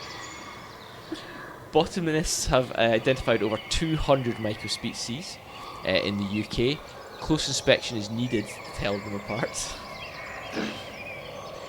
The nectar-rich flowers are loved by bees and butterflies, and its seeds are eaten by small birds. I've seen goldfinch literally clinging on to the stalks, eating dandelion heads, which is just very cool. Wow. Dandelions are evergreen perennials with their main taproot. If you choose to remove dandelions, non-chemical methods are effective. It's actually the best way to get rid of them. Dandelions are now known to have many benefits and uses, transforming gardeners' opinions from weed to wildlife plant. Their value to wildlife, providing food to many insects and birds, is perhaps the main reason why they should be welcomed in our gardens. Their nectar and pollen-rich flowers appear over a long period and are loved by bees and butterflies, which is why dandelions are included on the RHS Plant for Pollinators list, such as the Royal Horticultural Society. The early flowers are especially valuable as they provide food at a time when other sources are scarce. The seeds that follow provide food for bullfinches, greenfinches, goldfinches, and cerns. The plant has several culinary uses. The flowers are used to make dandelion wine. The greens are used in salads. The roots have been used to make a coffee substitute when baked and ground into powder. And the plant was used by Native Americans as a food and medicine. Dandelion has been used in traditional medicine in Europe, North America, and China. There you go. Dandelions. Cool plant. I want to start calling plants and animals by their uncommon names. Like, they're just so much more fun. Yeah, I think Let's go wet the bed. I love a wet-a-bed. I think wet-a-bed is just great. I want to know who thought, this plant, I'm just going to call it wet-a-bed. Oh, we've got Dawn chorus noises going in the background because I forgot to turn them off. Oh. Joe, you could do extra relaxation. if someone else was like a nature buff that would understand it, put a dandelion in someone's bed and be like, "Ha, you've wet the bed." That's a dandelion. No, it's not. No, wet the bed. Barnacle Bum, I just got jump scared by my own stuff. Twice. It's got twice now. Yeah, like with uncommon names, I learned that everywhere, like, or in the UK at least, I'm sure around the world, but the UK has regional names for woodlice or woodlouse. And I can't remember where it is, but one of my friends was called Chooky Peg. That's what they call woodlice. I think it's just such a cute name. That's cute. Cheeky peg. Cool. That's cool. Yeah, so I just think they're fantastic, and I've been seeing them everywhere, which is so, like, it's really, really good. And obviously all the images you saw there, so like one of the images I've shown before, which was of a brimstone butterfly, male, feeding. Gorgeous. And then the other image, like the middle one, was of this, like the seed head, which when you look at it really closely, is just beautifully intricate. Like how they all like go together, and then when the wind hits them and they just separate away. Oh, it's just stunning. Yeah, they are gorgeous. I was trying to figure out how I could get a video of it separating, but I just didn't. I just don't think it would have worked. And then the other, and then the third image, which had two insects on it, and one of them, I can't remember. I think it's a 13 spot. Was it a 13 spot ladybug? It looked like it. Because it was yellow, and I was like, oh, that's just so yellow. cool. And I took the picture because of the ladybug.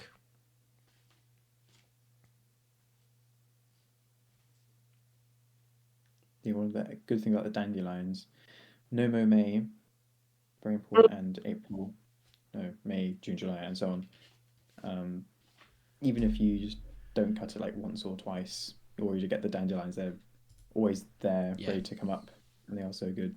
And for some reason, people's first thing, oh, it's a lovely day. You know, I'm just gonna go mow the pouch or something. Even if you don't like your lawn, who wants to do that on a nice day? Yeah, it's maddening. I was driving to work this morning. There was a guy in a tractor with the big arm off the back, and and the lawnmower on the side, literally cutting the verge on the main road. And I was just like, I just don't see the point. It's like grass doesn't grow that tall. What's the problem? No. And it's not like they're just doing like a couple of feet.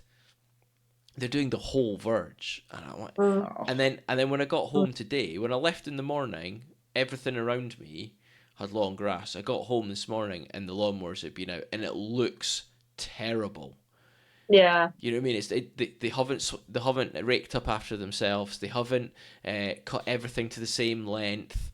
There's big bits that they've missed. You know, and when I say big bits, it's not like a nice patch where you can tell that they've purposely left it. Yeah. It's like little clumps here and there, and you're just like, if you're going to do it right. And if you're going to do it, actually do it at a time when the grass doesn't look like it's been torn out, which is Yeah. basically what's happened, because you've left it so long. You might as well just leave it now until the end of the year. They're just, honestly, it's so infuriating. Yeah. Starling Sophie put on our Discord a Yeah. pic of of a big lawnmower. Yeah, cutting grass isn't even very long anyway. It just it seems like yeah. a way I was to Yeah, do I it. see some.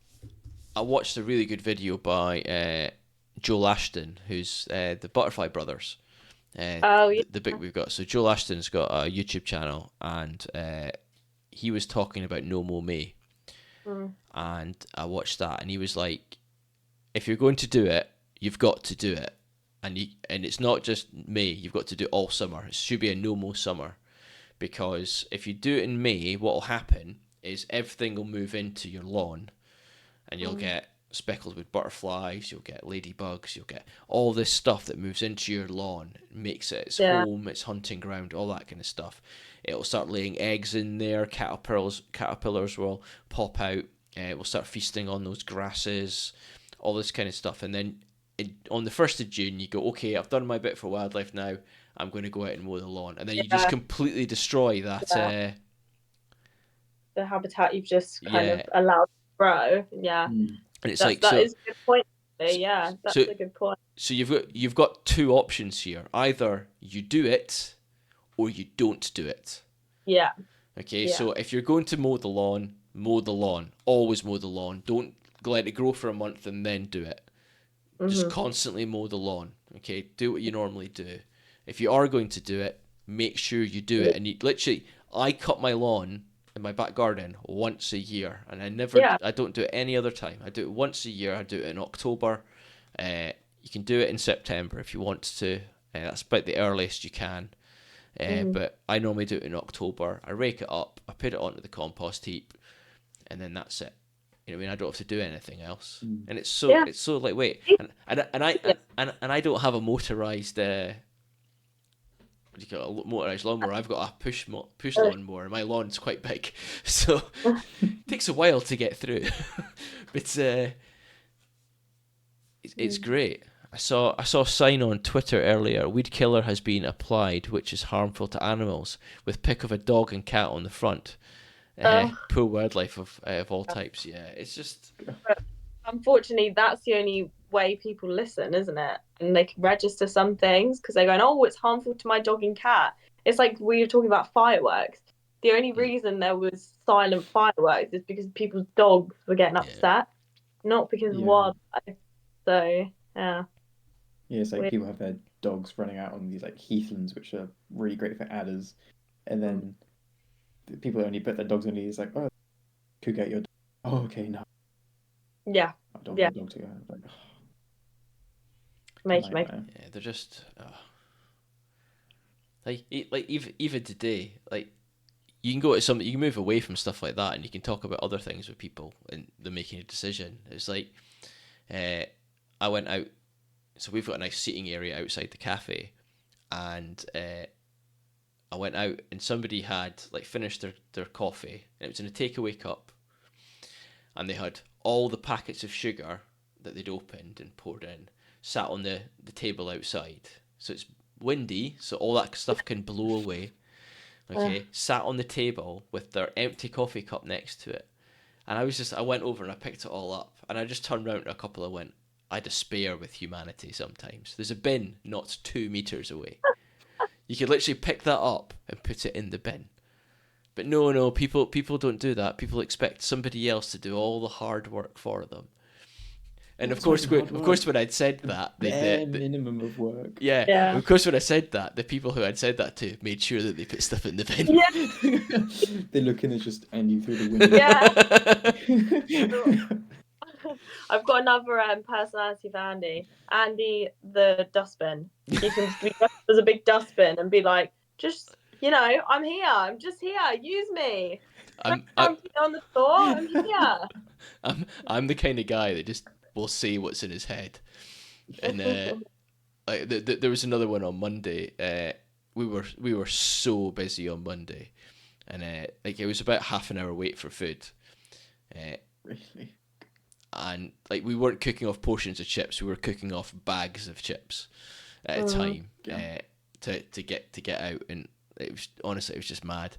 And a woman had been waiting patiently for her one portion of chips at the till for about half an hour, and I went out and I was, oh, I'm really sorry for the wait. Thank you for your patience. And she rolled her eyes at me, and I turned around and I just said in front of everybody else, and I kid you not, there must have been about 30-40 people in earshot, and I went, you can roll your eyes all you like. And everybody laughed. I want to come to your cafe. Yeah, I'll be shaking for a cup of coffee or something. And that was it. Have it back. That's it. You can. It's like there's nothing you can do. And the beauty of the thing is that people will turn and go, but I'm only waiting on one portion of chips, and I'm like, as are the other 30 people in front of you. Yeah. So But one person with like a million. yeah, Taking up everything. I can't do your portion of chips in front of everybody else's. Yeah. Special order, everyone, stop what you're doing. One portion of chips right now. It's just people just don't realize. They just don't realize. So you come and make your own chips then. Come on. Please. Yeah. Come on. I tell you what. You come into the kitchen. You do our job for us. We can sit back and have a lovely day like you're having. Thank you. I'll roll my eyes at you instead, shall I? Anyway. Yeah. Sit there and wait. Well, yeah. You should have given them the apron. Like, go for it. Yeah. We had fun today as well. It was nothing to do with humans. It was actually to do with wildlife. A pigeon came into the cafe today, and our ceiling is 2 stories up. It's like it's really tall, and we couldn't get to this pigeon. It must have been in the cafe for about half an hour. And it still didn't get its one portion of chips. Yeah. It didn't get its one portion of chips. And at the end of the day, it went, roll his eyes. Look, Pookie, the UK people are very, very good at queuing. What they're not good at is waiting, which is something very different. Patience phrase. is something which is no longer a virtue in the UK. It is non-existent, and yeah. Hopefully the seagulls don't get word of mouth that there's chips at the cafe. You'll be a lot busy.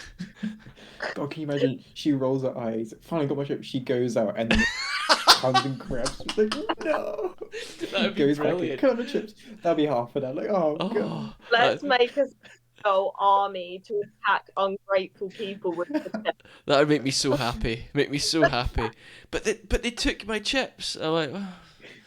You got to wait another half an hour. Just try rolling your eyes at it. Maybe it'll bring it back a bit quicker. You got to go wait half an hour in the queue to get to order your chips. Then you got to wait half an hour to get your chips. Like the chip mafia. Here we go. Cool. Right. Let's move on to some news. Oh, I haven't done my species focus. You haven't done your species focus because we've gone off on other stuff. Good point. Thank you. I'll make it quick. It's all right. It's kind of cool. It is very cool. Good then. So my species focus this week is a water scorpion. They are really cool little things. So this is an underwater predator. It hides amongst dead leaves where it awaits to ambush its prey, and it eats tadpoles and small fish with its grabbing pincher-like legs. Its tail actually acts as a snorkel rather than a sting, because it kind of does look a bit like a stinger. So it can breathe in the water. It is known to bite, but it's not very painful for humans. I still wouldn't pick it up. It's not looking very appealing to pick up, to be honest. It lives in still water ponds, lakes, and is common around the shallow edges of garden ponds. It's not a true scorpion, and it is a poor swimmer, and it prefers to move by walking on the surface of the water. Mating takes place in spring, and the females lay eggs at night amongst algae or plants just below the surface of the water. The larvae hatch and progress to adulthood through a series of molts known as incomplete metamorphosis. Wow. That's an I'd love awesome to see one find, of by these. the way. Yeah, they look so cool. Yeah, it was really cool. Is that bit sticking? It looks like a stinger. Is that part of it, or is that just like debris in the I water? think that's its butt snorkel or The tail snorkel. tail. Ah, cool. It looks like a stinger. Like I know what you mean. It looks really funky, but so it can breathe underwater. Ooh. Ooh. Yeah, they do look pretty nasty. But I do kind of want to like hold it up and. Yeah. I was slightly tempted, but I was thinking, I don't really want to be bitten by it. I can get a good photo like this. Bionicle Bum says butt snorkel. I wonder if it farts. Just propels itself along the pond. Not a very good swimmer, but a great farter.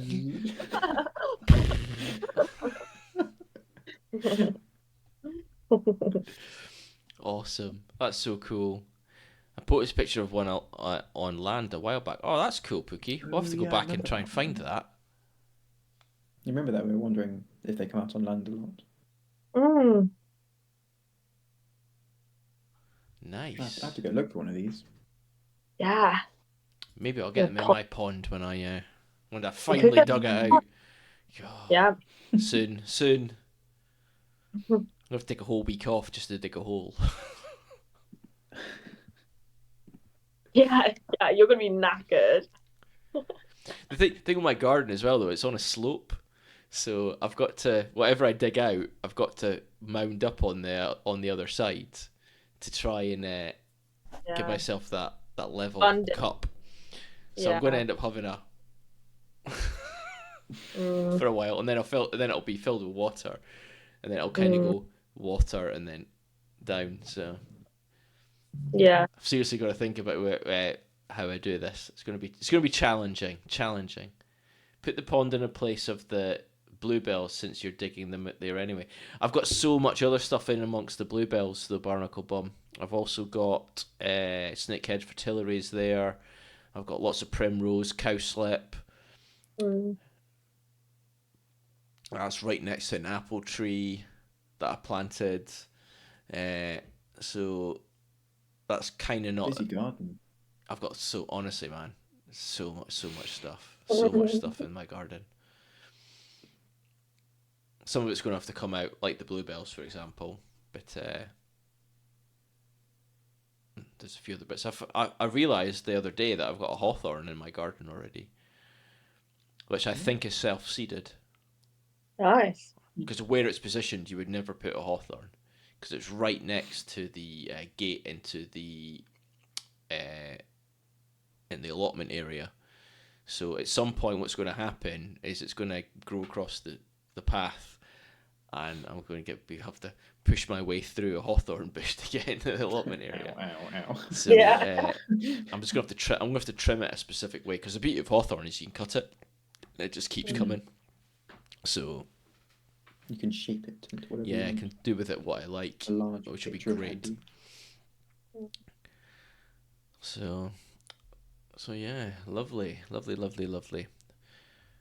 Right, shall we now do the news, since I kind of preempted that and moved us on a bit quickly? It's the news.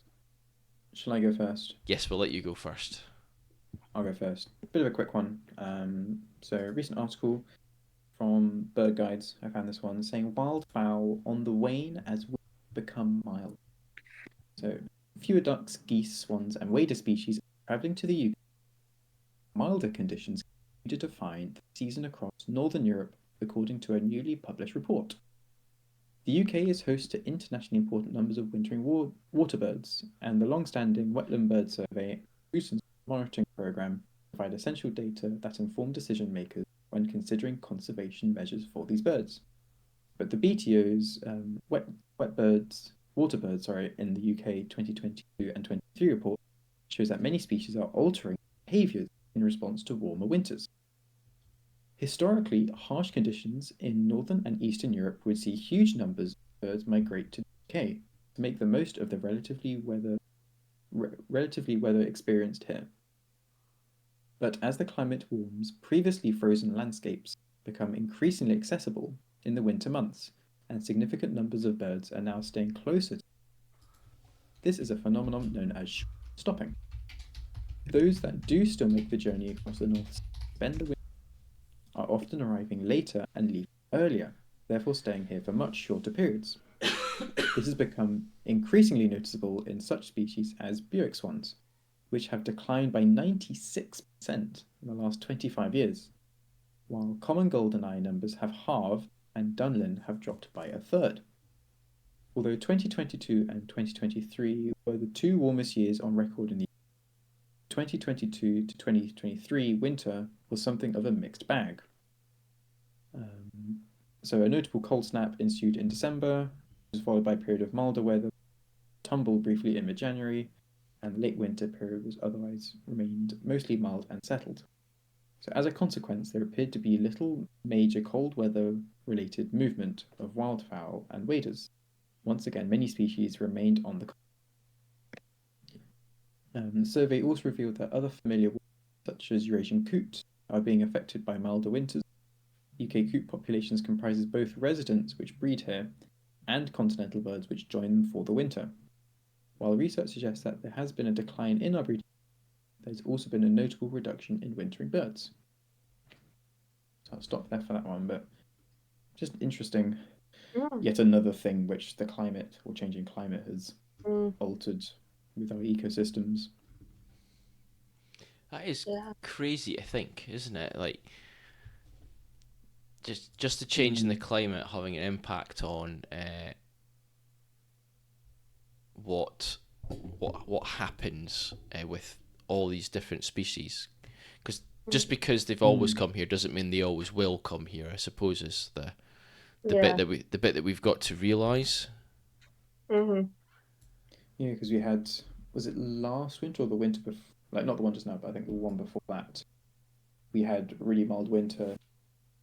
Was it red admirals, instead of migrating, actually overwintered?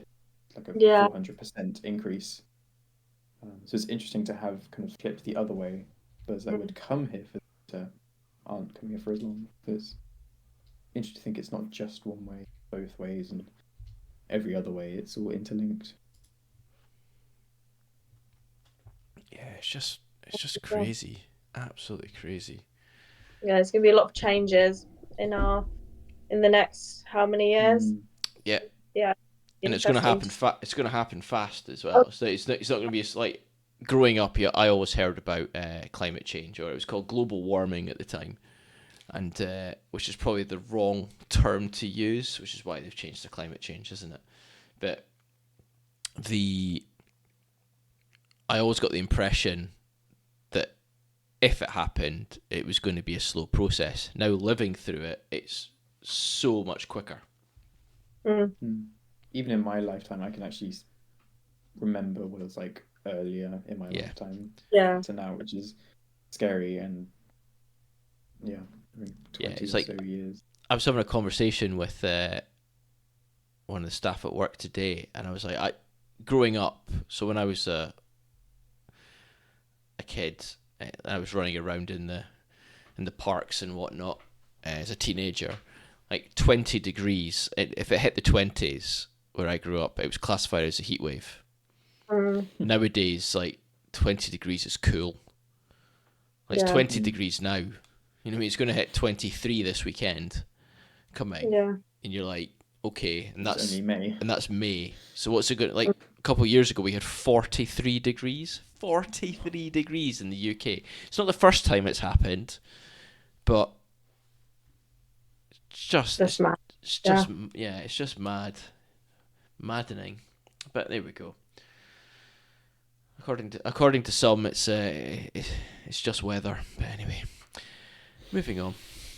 Before I go on a rant, let's not go down that rabbit hole. Before I go on a rant, That's cool. Thank you for that one, Nick. I have quite big news. I want you to hold on to your seats for this one because it's actually quite upsetting. So, I've been to a site and I've talked about this Scottish Wildlife Trust place on stream in the last couple of weeks. I'm going to visit it when I head up to Scotland, which is why I won't be on the stream in 2 weeks' time, because I'll probably be visiting the Scottish Wildlife Trust's Loch of the Lowes. You'll remember me talking about ospreys, and I introduced you to LM12, who is the resident male, and NCO, who is the resident female. Just over a week ago, LM12, also known as Laddie, had been incubating the 3 eggs that the pair had on the nest, while NCO was out stretching her wings, maybe doing a little bit of hunting. When she returned, they swapped over, and Laddie headed off to do some hunting. And he wasn't seen for 7 days. And they didn't find a live bird. They found a bird not a few miles away outside Dunkeld. They found the remains, basically, of an osprey, believed to be Laddie, LM12. There is currently a police investigation going on into wildlife crime to see if it has been wildlife crime, first and foremost. But I'm not going to guess. I'm not going to say if it is or not. But there's a lot of word going around that he was shot. Again, I don't know. I haven't got any facts. So what has happened since? Well, that obviously leaves NCO on her own to incubate 3 eggs and to raise young, which is an almost impossible task.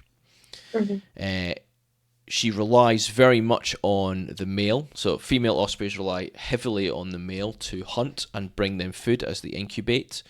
The male will do a little bit of incubating, but not much. She managed to last 6 days sat on that nest without any food, until she was forced to leave the nest and to go hunting. She returned within an hour. Thankfully, the weather was warm. But there has been another male circling. And this was filmed at 2 p.m. on the 7th of May this year. So I will put this on.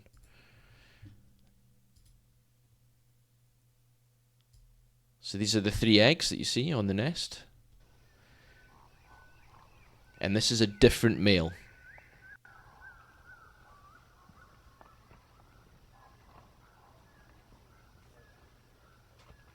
My goodness. So what's happening here is this male is destroying this nest. When I say destroying the nest, it's basically destroying the eggs. It's removing the eggs. This male wants this territory. There's no male here to protect it because he's dead. Whether that was a fight between the two ospreys, or whether that was wildlife crime, again, we do not know yet. I'm sure that will come in due course. But obviously, life must go on, and this male sees an opportunity, and it's taking that opportunity. All we can hope for is NCO pairs with this male, and then she continues to hold the territory with a different male, because that's what happens. So normally ospreys will pair for life until one of them no longer returns. So they'll breed together, they'll work together to raise their young, and then once the young have fledged, the adults normally leave the nest a couple of weeks later, and they'll go off and they'll do their thing. Okay, and you see the egg there. It's been circled by Gmeef, I think is the way you pronounce this one. So the and then they don't see each other all winter, and then they return to the same site, and they continue. And if one doesn't return, then that the one who does return will wait for somebody else to come and take that territory, choose the right mate, and then off they go and practice again. So to give you an idea, Laddie, LM12, the one that's just this past, he was the last male who was partnered with a very famous osprey from that reserve called Lady. When she passed, he then had another female the next couple of seasons. She never returned, and then NCO came in, and they've been together for 3-4 years, maybe a little bit longer. So what I'm hoping for, and I'm pretty sure what most people are hoping for, is NCO will pair with this male or another male and continue to use this site. What will probably happen is there will be ospreys use the site. We're just not sure which ones. Yeah. So there we go. So I'll keep you up to date about what's going on there. It's obviously quite upsetting news, especially for those of us who have been following what's been going on. I've been watching it the live stream today, and that male is in and out of that nest constantly, rebuilding it. You see him flying off and perching off in the distance on the camera as well, in a tree in the top left-hand corner, waiting for a female. So it'll be interesting to see what happens. I'm hoping I can get some more information when I go up in a couple of weeks. And then I'll be able to tell you when I get back the following week. So yeah, for Who sure. needs like EastEnders and Coronations? yeah, and all it's that mad, stuff? isn't it? It's boring compared to this, but Ah. sad. I find I just find it fascinating because like it's not something like I never expected that to happen. You know, I thought the time for ospreys being persecuted, like I know buzzards get persecuted and all that kind of stuff, and if it is a persecution, I'm like I just don't understand why, because ospreys exclusively feed on fish. Like they don't venture off of that. It is only water-based food. So I imagine if you're the kind of person who would do wildlife crime, you're probably not like looking through your bird book and like, oh yeah, look at the primaries on that. You're probably I see big birds. It might affect me in some very minor way. I'm just gonna tell something like that. Yeah. It's sad. Could be a disgruntled fisherman seeing a bird catching more fish than he does or she Yeah. does. They're just jealous. Yeah. Who isn't jealous of ospreys? I'm jealous of ospreys. True. I'm jealous of ospreys. They get to fly around everywhere, look amazing, and have very cool skills. But there we go. Anyway, let's move on. Hopefully, Kat's got something a bit more exciting. Upbeat. Put my news article in here. So mine is Wicken Fen marks 125 years with 1.8 million peak project. So Wicken Fen, kind of close to me. So the National Trust has begun a 1.8 million peak restoration project to mark the acquisition of its first nature reserve 125 years ago. The conservation charity acquired 2 acres of land at Wicken Fen in Cambridgeshire in 1899, and it now extends across more than 2,000 acres.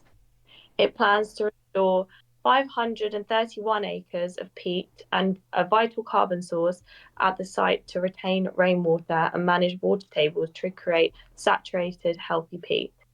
Peat restoration project manager Ellis Selway says that when peat loses its water, it starts to oxidize, dry out, and disappear. The charity said without action, the majority of the remaining peat in the fens could be lost within 30 years, emitting harmful carbon as it degrades. Mr. Selway said it's about balancing water in the peat. When it is used for agricultural use, it starts to dry out and disappear. What we're going to try to do is bring the water back into the peat. It soaks it up like a sponge, and when the vegetation starts to break down, it starts to form peat. The trust says healthy peatlands had several roles, including storing carbon, helping to control flooding, reducing the risk of wildfires and drought, and providing a habitat for rare and unusual plants, birds, and insects. Nearly 9,500 species have been recorded at Wicken Fen, including 2,072 species of flies, 1,775 species of beetles, and 1,252 species of moths. I want to go So there. it's cool, Wicken Fen, actually. It's a really nice nature reserve, and to see how much it's grown is amazing. They've got thousands upon thousands of banded demoiselles when they're out. It's like clouds and clouds of them. So yeah, I just thought that was quite a nice little news story. 125 years is cool as well. Like, to have a Yeah, place like that going for that long is just great. yeah, Yeah, for yeah, it's sure. really, really rare you come across things for wildlife more than like 30, 40, 50 years old kind of thing. Yeah, That's really yeah. lovely to hear. And with peat as well, peat's so important, Yeah. and we need to look after our peat. So yeah, and I Mm. guess there's the Great Fen project, everything. I know Fen's got literally battered, but now they're actually becoming a kind of a priority for people, which is really nice. Cool. There we go. That's a good story. That's a good story to finish on. Good story to finish on. Happy Thank you, story. Kat. Yay. Needed that. Needed the positivity. Yeah. Cool. So, what are people's plans for the next week or so? What, 2 weeks for you, Kat? Even though I won't be here when you're next on, but Yeah. Surveys, busy, Jack. Hope to get some pictures of them. Fingers crossed. Well, yeah, I will do. Yeah, surveys, and I'm starting the moth off. you're starting the month off. Okay, I am going to over the next 2 days, because I'm off for the next 3 days. So part of one of my 3 days off will be building my new moth trap. Yeah, nice. That's it, done. Just beginning. Okay. I've got to find my old moth trap and then get all the stuff out of that and then start Yeah. building my new moth trap. Pour your new moths in. Yeah, pour all my fake moths in. Yeah. Look at this fantastic moth I have. Andy, that's plastic. It's not. No, it's not. It's made The of paper. disbeliever. I painted it pink myself. Yeah. That's cool. Yeah, what about You you? know, elephant hawk moth doesn't look like an elephant. Yeah, true. You could probably pull off an elephant hawk moth. I just put an It'll- elephant. I'll put like a toy elephant in, yeah, Yeah. and then give it wings and say it's an elephant hawk moth. It says elephant on it. Yeah, what are you two up to? So I am doing a survey on Friday morning, and then I don't have much else after that. I'm probably going next week. One of the mornings next week, I'll probably end up doing the final spot count in Sherwood. I've got to get that done before the 30th. And the next 2 weeks, the weather's just looking too good not to try and do it then. And then I'm off to hopefully Bempton to see Fulmer, which will be the big tick for me if I can see them. But if not, I get to see gannets and hopefully puffins and razorbills definitely, and guillemots and stuff, which are all phenomenal. And then heading up to Scotland, and I want to do Loch of the Lows. I want to do Pitlochry Dam and Loch Fiscale, and I want to do RSPB Loch 11 and something else. So that's probably the next 2 weeks, next 2 and a bit weeks for me. So Nice. So lots of wildlife stuff, and then lots of gardening as well. But Uh, can't stop that. I've started, so I must continue. What about you, Nick? Yeah, I'm trying to think. Got some more like botanical surveys coming up. Might be doing some bat surveys, which will be Ooh. exciting.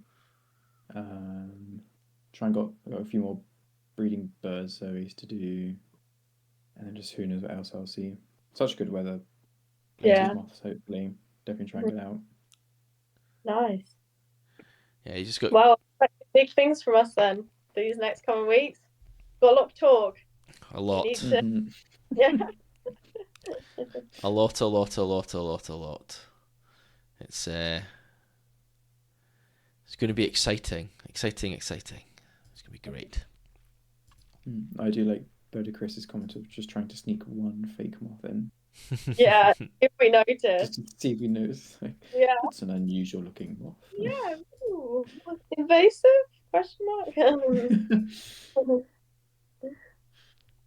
Oh, I think we've covered everything, haven't we?